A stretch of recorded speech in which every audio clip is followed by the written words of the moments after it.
여러분들 주보를 참고해 주시기 바랍니다.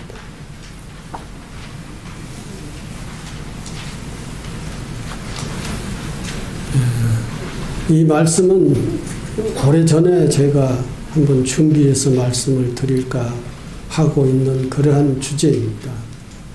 부처님의 수행 공동체에 대한 말씀이라고 하는데, 공동체에 대한 이야기입니다. 공동체를 우리가 잘 이루고 공동체를 잘 운영을 하고 그러면은 우리가 편안하고 행복해질 수가 있습니다. 안정될 수가 있죠. 그런데 공동체를 잘 운영하고 그리고 공동체를 잘 구성하지 못하면은 이제 고통스러워질 수가 있습니다. 그러한 주로의 얘기입니다. 금강불자 여러분, 오늘은 공동체에 대해 말씀을 드리겠습니다. 부처님께서 수행 공동체를 법의 그릇이라 하셨습니다. 그릇이 온전해야 부처님의 가르친 진리를 얘기하는 것이죠. 법이 담기고 그릇이 온전해야, 공동체라고 하는 그릇이 온전해야 법이 잘 담기고, 공동체라고 하는 그릇이 깨지면 아무리 귀한 법이라도 담을 수 없습니다. 먼저 금강정사는 수행 공동체, 신행 공동체라고 할 수 있습니다. 금강정사 사부대종 전체가 그렇고, 또 다르게 얘기하면은 금강정사 신도회는 공동체, 신행 공동체라고 얘기를 할 수가 있지요. 그래서 그 신행 공동체, 금강정사라고 하는 수행 공동체, 이것이 잘 유지되고 운영되어야 된다는 것이죠. 그것이 잘 유지되고 운영되지 못하면은 그릇이 깨진 거나 마찬가지다. 그릇이 깨지면은 그 그릇에 뭘 담을 수가 없고 그릇 역할을 할 수가 없습니다.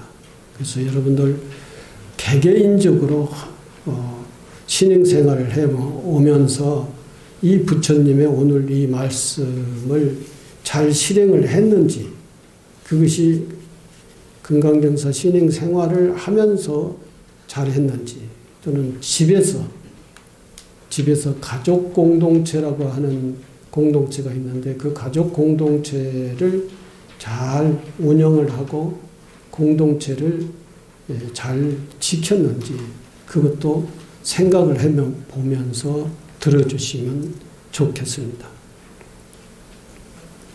서두에서 이렇게 부처님께서 공동체는 법을 담는 그릇이다 라고 했어요.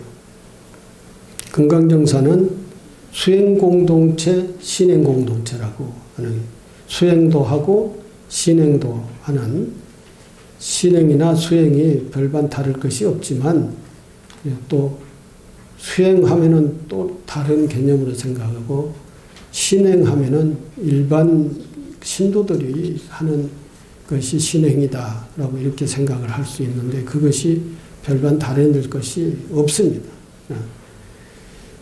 신행공동체든 수행공동체든 이 금강정사는 공동체다라고 하죠.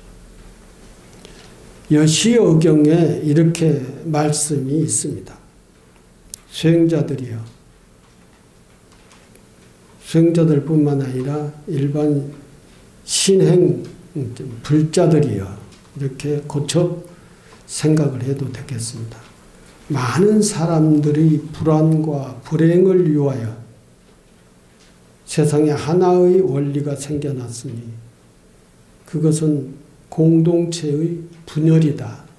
공동체가 분열이 되면은 많은 사람들이 불행과 불안이 생긴다라고 하는 말씀입니다. 공동체가 분열하면은 서로 다투게 되고 서로 비난하며 서로 모욕하고 마침내 단절에 이르게 된다. 그리하여 믿음이 없는 이는 결코 믿음을 얻지 못하고 믿음을 가진 이들마저 마음이 흔들리게 된다. 그렇죠. 여기서 조금 다른 얘기를 하면은 공동체는 이 신행 공동체, 사찰 공동체도 있고 가정 공동체도 있고 국가 공동체도 있고 이 민족 공동체도 있고 공동체는 그 형식이 여러 가지가 있습니다. 경제 공동체라고 하는 것도 있고 정치 공동체라고 하는 것도 있습니다. 우리는 거기에 두 가지에 속하는 것이죠. 우리 개인들은 하나는 가족 공동체에 속한 거고 여기 계신 분 지금 금강정사의 신도들은 금강정사 신행 공동체에 소속돼 있다라고 하는 것입니다. 들으시면서 금강정사에서 또는 여러분들의 가정에서 과연 내가 가족 공동체를 잘 유지하고 운영하고 있는지 신행 공동체 속에서 내가 혹시 공동체를 분열시키지는 않았는지 그런 생각을 해보면서 들으면은 그 이해가 분명하게 가리라 생각합니다.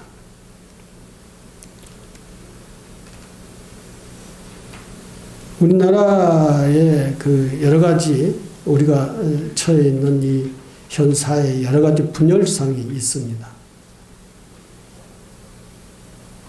우리는 민족 공동체라고 그러죠. 한민족의 공동체라. 그런데 이 한민족의 공동체는 분단되어 있습니다. 남북으로 분단되어 있죠. 그리고 우리 남한의 사회만 보더라도 국민이 분열되어 있습니다. 정치적 입장에 의해서 분열되어 있고 또는 지역적 입장에 의해서 분열되어 있습니다. 우리 현실을 한번 살펴보자라고 합니다. 그래서 국가의 국론이 통일이 되지 않습니다. 여야의 분열이 되어 있고 정치적으로 분열이 되어 있다라고 하고 지역적으로도 분열이 되어 있다는 것입니다. 그래서 영서 지역 갈등이다. 영남 호남 지역 갈등이다. 그리고 그렇게 표현을 하죠. 그리고 여야 정치 갈등이 있고 그리고 세대 갈등도 있습니다. 세대 갈등은 우리 사회만 있는 게 아니라 뭐 다른 사회에도 있을 수가 있죠. 그리고 종교 갈등도 있습니다. 기독교가 들어오면서 하도 배타적이고 자기중심적인 그러한 입장을 취하기 때문에 불교도 역시 마찬가지다. 더불어서 배타적이 되어버렸어요. 그리고 서로가 비난을 하는 그런 사회가 됐습니다. 우리는 다종교 사회에서 종교 갈등이 있다. 일곱 번째는 빈부 갈등도 있습니다. 잘 사는 사람들, 가난하게 사는 사람들의 이 생각의 차이가 있어서 거기 서로 갈등이 있어요. 여러분들 그것 알고 계시죠? 주식값이 거의 1,500포인트가 올랐잖아요. 지금 4,000포인트 넘어 4,100포인트라고 올라가갔죠. 얼마 안 있으면 5,000포인트가 올라간다고 그럽니다. 이게 언제부터 이렇게 올라갔죠? 정권이 바뀌면서 바로 주식값이 올라가게 됐어요.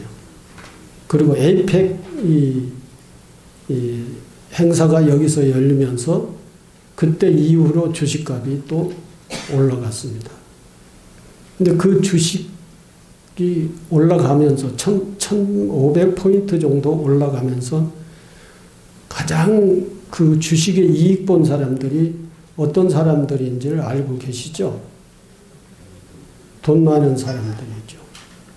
돈 많은 사람들이라고 주식 안 사면 그것도 안 되는데, 돈 많은 사람들은 반드시 부동산 투자, 주식 투자, 뭐 이런 투자에 관심이 많으니까 주식 투자를 많이 했어요. 정권이 바뀌면은 반드시 주가가 변동한다라고 하는 이런 것에 대해서 잘 아는 사람들이, 주식에 투자를 하는 사람들이 제일 잘 알아요. 그래서 제일 주식의 가가 상승하면서 가장 이익을 본 사람들이 어느 지역에 사는 사람들이에요?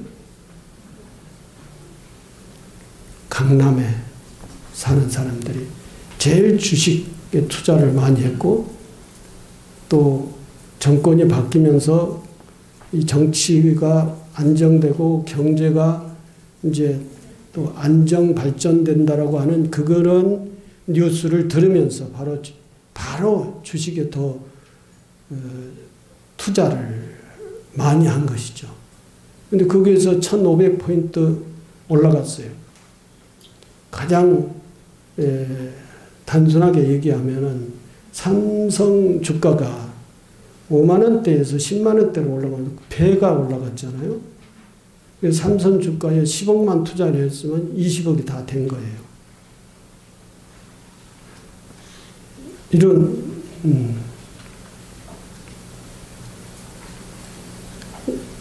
근데 강남에 있는 사람들이 이재명을 찍었어요? 안 찍었어요? 이재명 찍지도 않고 이재명 정권으로 바뀌고, 그리고는 주식가가 올라가면서 가장 이익을 본 사람들이 강남 사람들이다 라고 이렇게 얘기를 합니다. 제가 지금 정치적인 얘기를 하는 게 아니에요. 그러면서 지역 갈등이 더 이제 빈부 갈등 이런 것들이 더 생긴 겁니다. 근데 여러분들은 그런 쪽에 별로 관심이 없으니까 주식 투자 안 하셨죠? 한 사람도 있겠지만. 그래서 돈을 못 벌었잖아요. 저도 주식 투자를 안 하고 있어요. 그래서 돈 못 벌었어요.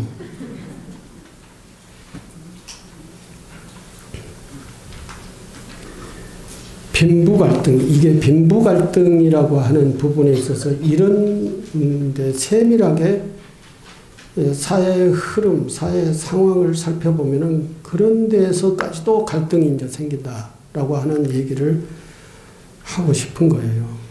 그리고 가족 갈등이라는 거죠. 가족 갈등이 가장 여러분들의 현장과 삶의 현장과 밀착되어 있는 것이지 않습니까?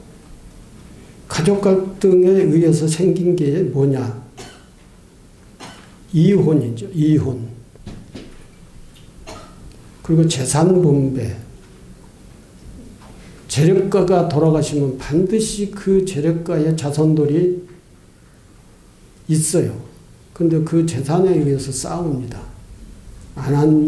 싸움을 안 하는 사람들도 있지만 싸워요. 가난한 사람들은 절대 그 부모가 돌아가시면은 싸울 일이 없어요. 그런데 이 재산을 많이 가지고 있는 자제들은 반드시 그 재산 때문에 싸워요. 재산 분배에 의해서 이 가족 공동체가 이렇게 깨지는 그런 경우가 있다라고 하는 얘기입니다. 그리고 또 뭐가 있습니까? 부모를 잘 모셔야 되는데 부모를 서로가 안 모시려고 그러죠. 엊그제도 내가 아주 심각한 얘기를 들었는데 여기서 그건 얘기를 할 수가 없을 것 같고, 부모를 모시는데 네가 모셔라 내가 모셔라 이것 가지고 서로 가족 간의 갈등을 반목이 생긴단 말이죠. 이렇게 해서 깨지는 게 뭐냐? 가족 공동체가 깨진다는 것이죠. 이혼 가정 같은 경우는 그 후손들에게도 엄청난 고통을 안겨주지 않습니까? 이게 가족 갈등의 심각한 문제다 하는 것입니다. 역으로 다시 다른 말 얘기하면 이 가족 공동체 또는 지역 공동체, 정치 공동체, 국가 공동체, 민족 공동체 이런 다양한 공동체가 있는데 우리는 거기에 어딘가가 몇 군데 소속돼 있어요. 가족 공동체에 소속돼 있는데 우리 가정은 갈등이나 내지는 분열이 없는가 이것도 살펴봐야 되고 민족 공동체라고 하면 남북 간 분열이 되어 있기 때문에 남북 간에 얼마만큼만 정치적, 경제적 손해나 이죠. 지금 국방비가 얼마나 들어간 줄 여러분들 들어보셨습니까? 남북으로 분단돼 가지고 서로의 국가를 방해하기 위해서 쓰는 돈이 제가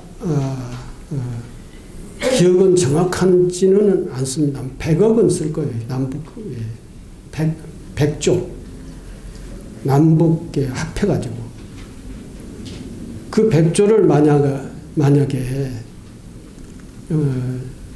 우리의 복지기금으로 쓴다고 하면은 우리에게 돌아오는 그 이익이 얼마나 되겠어요.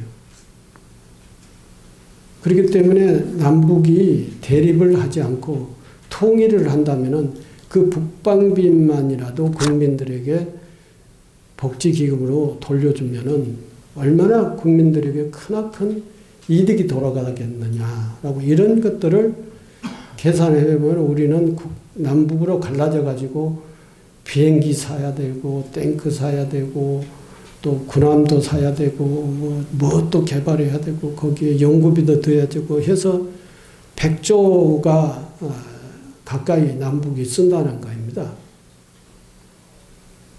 이만큼 남북이 갈라짐으로 인해 가지고 엄청난 큰 손해를 봐요. 그런 손해만 보면 그건 단순한 손해인데 남북이 소통이 되지 않음으로 해서 우리 남한 쪽이 저 위에 만주벌판으로 가지를 못해요. 만약에 만주 쪽으로 남쪽 부산에서부터 쫙 KTX가 저 만주 벌판을 통해서 시베리아 벌판, 저 소련, 유럽까지 다 연결이 된다면은 우리 한국의 경제적 상황은 180도로 바뀌어질 겁니다. 지금 저 남쪽으로 배가 싣고 유럽으로 가려면은 몇 개월 걸린다던가요? 그런데 앞으로는 이제 북쪽, 소련의 북쪽에 거기가 소통이 되면은 3분의 1이 줄어든다고 하던데요. 근데 거기서 그걸 하기 위해서는 엄청 거기에 뭐 세빙선을 만들고 해서 경제적 투자를 많이 하고 있는 것 같아요. 이런 건 여러분들은 뭐 다른 일 바빠가지고 생각도 안 할 거고 그런데 관심도 없을겠지요.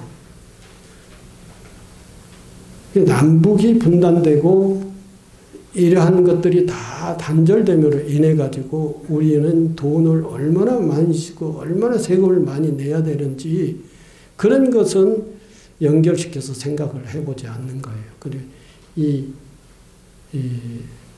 다시 말씀드리면 분단에 이어서 공동체, 지구 공동체가 하나의 지구인들이 잘 살 수 있는 그러한 공동체가 잘 운영이 되는 게 아니라 산산이 다 막혔고 산산이 부셔졌다 인 것입니다. 그거에 의해서 우리의 불편이라고 하는 것은 엄청나게 많은 경제적 지출을 해야 되고 그 경제가 어디서 나와요? 국민 세금을 다 나가지 않습니까? 그리고 우리는 벌어도 세금에 해야 되고 이런 것들이 있다는 것입니다. 공동체의 형식, 다양한 형식에 대해서 말씀을 드렸고 그 우리나라만 이렇게 공동체 분열의 현상이 굉장히 많습니다. 우리 역사를 통해서 보면은 우리 역사 속에 순간순간마다 맨날 저 우쪽에서 쳐들어오고 밑에 속에 쳐들어오고 민족 스스로가 분열되고 이래서 늘상 민족 공동체가 국가 공동체가 계속 분열되어 왔어요. 그래서 그 손해가 누구냐? 국민이죠. 국민. 국민이 전쟁 나면 나가서 싸우다 죽어야 되고 농사도 못 짓고 편안하게 생활도 못하고 자기의 가족을 쭉 이렇게 대대로 이어서 잘 가지도 못하고 국가가 이제 조선시대 때도 그 당파 전쟁을 하고 분열을 했고요. 조선시대 이후에 일본에게 먹혔을 때 독립운동하는 데 있어서 독립운동 단체도 분열을 했어요. 세 가지로 분열을 했어요. 시간이 많이 가기 때문에 말씀을 자세히 못 드리겠습니다. 독립군 자체도 세 부류로 분열이 돼가지고 서로 그 자기네들끼리 싸워서 독립의 운동 자체가 힘알이 없게 지리멸렬하게 됐어요. 그래서 더 힘들었어요. 독립하는 데 있어서. 분열을 하고 공동체가 민족 공동체가 분열이 된다고 하는 것은 얼마나 슬픈 일이고 힘든 일이고 얼마나 지출을 많이 해야 되는 일이냐 이런 것입니다. 부처님께서는 더욱 단호하게 경고하십니다. 공동체를 분열시키는 자는 영겁토록 괴로운 곳에서 살 것이다. 이 부처님 말씀이에요. 자기 가족 공동체를 분열시키는 자, 신행 공동체를 분열시키는 자, 또는 민족의 분열을 시키는 자, 이렇게 분열을 하는 공동체의 분열을 하고 그 공동체 내에서 살 때 그 분열된 상황에서 사는 그 고통이야말로 이루 말할 수가 없다.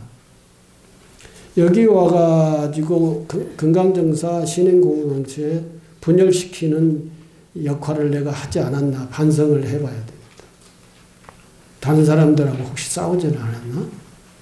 다른 사람들하고 혹시 별로 친절하게 지내지 않고 했나? 또 다른 사람들에게 상처를 주는 말을 했나? 이런 것들이 이 금강정사에 나오면은 다 모두가 다 새로운 사람들을 잘 받아 안아줘야 되는데 텃세하고 또 자기가 오래 나왔다고 해가지고 뭐 그것 보고 텃세라거나 이런 것들을 하면은 금강정사의 공동체는 잘 융화가 돼서 잘 돌아갈 수가 없어요. 금강정사가 발전할 수 있고 또 우리 가정이 평화로울 수 있는 그런 방향으로 늘 가족과 함께 화목하게 지내야 되고 금강정사의 모든 것들을 잘 이렇게 자비스럽게 끌어안고 함께 할 수 있어야 되는 그런 생각으로 신앙생활을 해야 되는데 그렇지 않고 그 반대로 했다고 한다면은 그것은 복을 감하는 그런 일이다 이거죠. 부처님께서도 그랬잖아요. 공동체를 분열시키는 자는 영겁토록 괴로운 곳에서 머문다. 불화를 즐기고 비법에 머무는 자, 그는 멍에로부터 벗어남, 즉 해탈과 멀어지고 영겁의 세월 동안 스스로 괴로움 속에서 묶여 산다고 했습니다. 이 말씀은 단지 승가의 다툼만을 해당하지 않습니다. 저희 승가도 이 승가 공동체를 분열한 역사가 있어요. 불과 한 50년 전 일인데 정화라고 해서 대처 비구 싸우는 그런 과정이 있었습니다. 그래서 종단이 산산이 부서졌고 그 틈을 타고 이승만이 치고 들어와가지고 사찰에 농토를 다 토지 개혁을 한다는 명분으로 다 압수해 갔어요. 그리고 각 전국의 본사에서 사업을 하던 교통사업이랬어요. 금호고속이라고 하는 지금 금호그룹이 있죠. 그 금호그룹이 저기 백양사 그쪽에서 광주고속이라고 하는 것으로서 처음에 사업을 해서 운영을 했어요. 근데 그것을 민영화를 한다고, 국유도 아닌데 왜 민영화라고 하는 그런 명분으로 그랬는지 모르겠는데, 다 민간인에게 돌려줘야 된다. 강원여객도 역시 마찬가지, 저기, 강원도에 있는 본사들이 그걸, 여객 사업을 했어요. 근데 그걸 다 빼앗아다가 다 다른 일반인들에게 돌려줬어요. 그때가 언제냐면은 대체 비구 정화 운동하고 서로 싸우는 그 사이에 이승만이 치고 들어와가지고 이 사찰에 소속된 농지는 다 분배를 한다고, 농지개혁을 한다라고 명분으로 다 빼앗아다가 없앴고 3만 남겨놨어요. 3만. 그래서 사찰이 지금 가지고 있는 땅이 산밖에 없어요. 전부 다 농토는 다 뺏겼어요. 이것도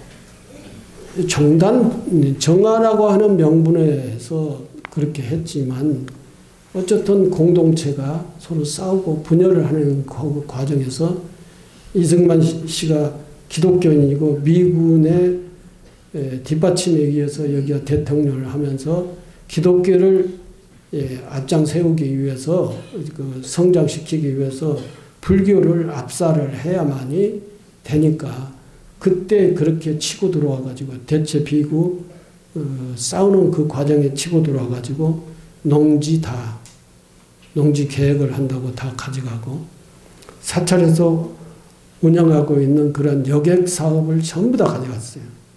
광주고속은 박인천이라고 하는 사람에게 빼앗겼어요. 박인천이라고 하는 사람이 백양사를 신도였어요. 근데 자기 신도에게 준다고 해가지고 박인천에게 주고, 그리고 박인천이라는 사람이 결국은 호남고속, 광주고속, 금호그룹, 지금 아시아나까지 키워간 거 아니에요? 그리고 인천제철도 불교단체에서 세운 제철 회사입니다. 근데 그것도 전부 다 넘겼어요. 어쨌든 우리 종단이 승가 공동체를 똘똘하게 잘 뭉쳐서 잘 운영이 갔으면은 그러한 일들이 벌어지지도 않고 그것을 다 지켰을 겁니다. 그런데 그러한 사이에 치고 들어와서 정치적으로 치고 들어와서 싹 다 정책적 명분을 내세워서 다 가져갔다는 것입니다. 공동체가 분열이 되면은 그러한 큰 손해를 본다. 고통을 듣는다 이거죠. 그래서 오늘날 개신교 천주교가 70년대 60년대나 해도 불교의 신도의 반밖에 안 됐어요. 둘 다 모여도. 근데 지금은 어때요? 개신교가 1위 종교고, 수도권에서는 천주교가 2위 종교고, 불교가 3위 종교로 떨어졌어요. 이게 승가 공동체를 잘 유지하고 운영하지 못했기 때문에 이렇게 갔다는 것입니다. 근데 혹시 지금도 아직 정신 못 차렸어요. 우리 그 종단의 스님들이. 지금 어떤 시대예요? AI 시대, IT 시대. 그 다음에 시대가 무슨 시대입니까? BT 시대라 가지고 생명과학의 시대가 그 다음 시대예요. 그 시대가 오면은 지금 IT 시대보다도 더 엄청난 발전이 있습니다. 근데 그러한 시대를 대비한 이 불교 종단 또는 사찰, 운영, 방침 이런 것들이 종단적으로 다 준비가 돼야 되는데 그런데 고민하는 사람 한 사람도 없습니다. 공동체를 미래사회에 어떻게 유지하고 행복하게 공동체 속에서 살 것인가 라고 하는 이러한 고민들을 머리를 싸매고 많은 전문가들을 다 모아서 그게 연구를 하고 거기에 투자를 해야 되는데 그런 게 아니다는 말 지금 그렇게 안타깝다라고 하는 것이고 여러분들도 역시 마찬가지 앞으로 미래 10년 이후를 살기 위해서는 열심히 여러분들 스스로 노력하고 투자를 하지 않습니까? 그 종단도 역시 마찬가지 그렇게 해야 돼요. 근데 그 미래가 보이지 않으면은 이제 우리는 우리 삶을 다시 한번 성찰을 해봐야 된다는 것입니다. 부처님께서 더욱 단호하게 경고하십니다. 공동체를 분열시키는 자는 영겁토록 괴로운 곳에서 머문다. 그랬어요. 그러니까 싸우지 말고 집안의 그 다툼도 하지 말고 잘 화해 있게 잘 살아야 되고 여기 와서도 자비스러운 행위를 해야지 뭐 얘기를 하면 또 그렇게 될 것 같아서 얘기를 안 해야 되는 거죠. 불화를 죽이고 비법을 머무는 자 그는 명예로부터 벗어나 멍에로부터 벗어남 즉 해탈과 멀어지고 영겁의 세월 동안 스스로 괴로움 속에서 묶여 산다고 하였습니다. 이 말씀은 단지 승가의 다툼만을 해당하지 않습니다. 우리 가정, 직장, 신행당체, 심지어 내 마음속에도 분열의 씨앗이 있습니다. 그 씨앗은 미세한 말 한마디, 오만한 생각 하나에서 싹트고 결국 자신과 남을 함께 괴롭게 만든다 했어요. 그러나 부처님은 또 다른 길을 보여주셨습니다. 불자여 수행자들이여 많은 사람의 이익과 행복을 위하여 세상에 하나의 원리가 생겨났다. 그 원리란 뭐냐? 그것은 수행공동체의 화합이다. 신행공동체, 수행공동체 그 구성원들 간의 화합을 잘 이루어야 된다. 이거죠. 근데 자기 간에 무슨 딴 생각하고 나는 저것 마음에 안 들어 이렇게 생각하고 불만만 터뜨리고 엉뚱한 행동을 하고 이렇게 하면은 신행공동체, 수행공동체가 분열이 된다는 것이죠. 금강정사는 신행공동체입니다. 그리고 금강정사의 창력 정신이 뭐냐면은 어려운 사람과 함께, 이웃과 함께 했어요. 그리고 지역과 함께 했어요. 이웃과 함께, 지역과 함께 라고 하는 슬로건을 내걸고 금강정사를 창건을 했어요. 다시 말하면 금강정사는 금강정사 이 하나의 단체만을 유지하기 위해서 만들어진 게 아니라는 것이죠. 금강정사가 만들어진 창건된 이유는 이웃과 함께 하기 위해 어려운 사람들과 함께 하기 위해 그것이 보살행 중에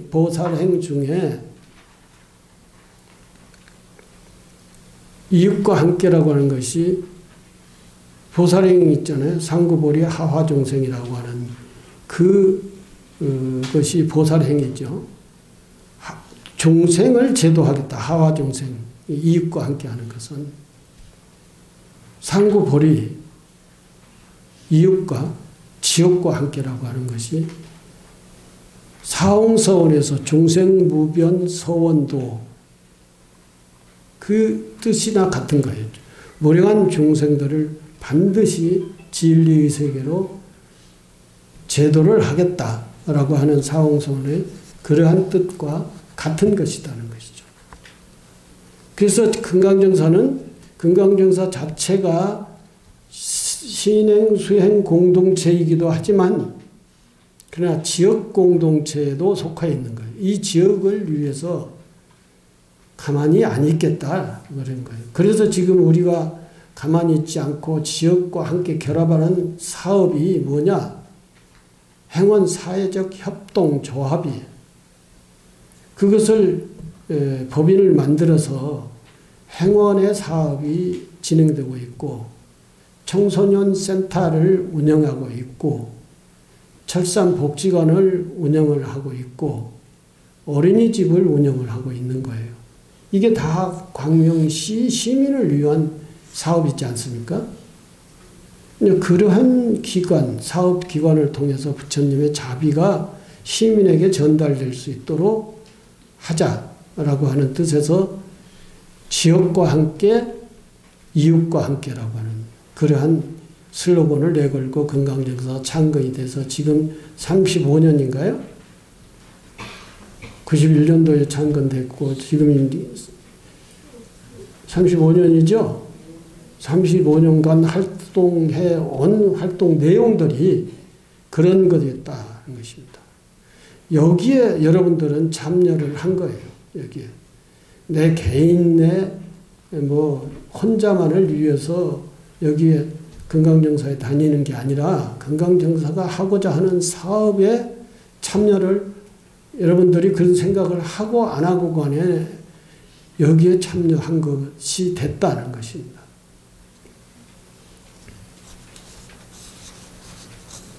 공동체가 화합하면 다툼이 사라지고 비난이 사라지고 모욕과 단절이 사라집니다. 그리하여 믿음이 없던 자는 믿음을 갖게 되고 믿음이 있던 자는 그 믿음이 더욱 깊어집니다.